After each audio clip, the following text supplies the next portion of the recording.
24 hertz news હવે જોઈએ અગત્યના સમાચાર। સોનાના દાગીના ચમકાવી આપવાના બહાને મહિલાના સોનાના દાગીનાઓ કેમિકલ્સમાં નાખી દાગીનામાંથી સોનું ઉગાડી લઈ ઠગાઈ કરવાના ગુનાઓ કરતા ઇસમને શોધી ઠગાઈના 2 અનડિટેક્ટ ગુનાઓ ડિટેક્ટ કરતી વડોદરા શહેર ક્રાઇમ બ્રાન્ચના પોલીસ ઇન્સ્પેક્ટર આરજી જાડેજા તથા police inspector HD Duber, police inspector NG જાડેજાને મળેલ બાતમીના આધારે ટીમના માણસો સાથે સોનાના દાગીનાઓ ચમકાવી આપવાના બહાને કેમિકલ્સનો ઉપયોગ કરી સોનું ઓગાળી લેવાના ગુનામાં સંડોવાયેલ આરોપીઓની સીસીટીવી અને હ્યુમન સોર્સના આધારે સતત શોધ કરી આરોપીઓને મોટા ભાગે મક્કરપુરા વિસ્તારમાં આ ગુનાઓ કરેલા હોય ટીમે મક્કરપુરા તરસાલી વિસ્તારમાં આરોપીઓની શોધ માટે પેટ્રોલિંગ રાખવામાં આવેલ। પેટ્રોલિંગ દરમિયાન તેમને માહિતી મળી હતી કે સોના ચાંદીના ચમકાવી આપવાના કામ કરતો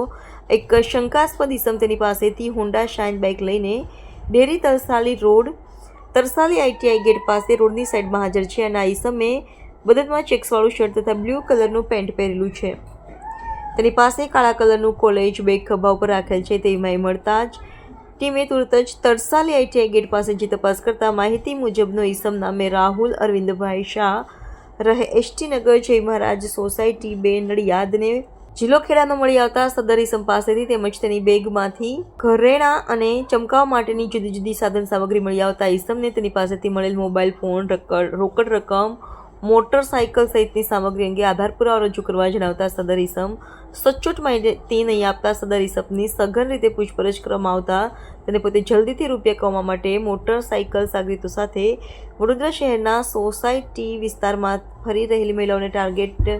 કરી તેઓ પાસેના સોના ચાંદીના દાગીના ચમકાવી આપવાના બહાને મહિલાઓના સોનાના દાગીના તેઓ પાસેના પ્રવાહીમાં ડૂબાડી રાખતા હતા અને